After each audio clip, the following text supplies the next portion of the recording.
এইবার সবকিছু তছনছ হয়ে গেল দুই শালিক ধারাবাহিকের। দুই শালিকের শুরু থেকে সব থেকে বেশি যেটি মনোযোগ কেড়েছিল সেটা হলো আঁখি এবং ঝিলিকের সম্পর্ক। তাদের এমন সুন্দর বন্ডিং থেকে চোখ ফেরানো যেত না, কিন্তু সেই আঁখি ঝিলিক এখন শত্রু। অন্যদিকে দর্শকদের এটাও খটকা লেগেছে, আঁখিকে হিপনোটাইজ করার ফলে সে ঝিলিক সহ বাড়ির সকলকেই ভুলে গিয়েছে, কিন্তু মনে রেখেছে শুধু দেবাকে। এটা কি করে সম্ভব? অন্যদিকে ঝিলিক অকারণেই দেবার কাছে নিজেকে আঁখি হিসেবে পরিচয় দিচ্ছে, যার কোনো মানেই নেই।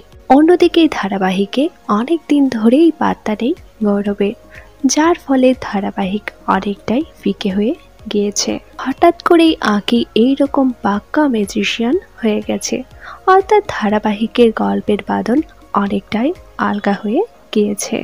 তাই আপনারা কারা কারা চান ধারাবাহিকের এই ট্র্যাকটি শীঘ্রই শেষ করে আবার আগের ছন্দে ফিরুক, নিচে কমেন্ট করে জানান।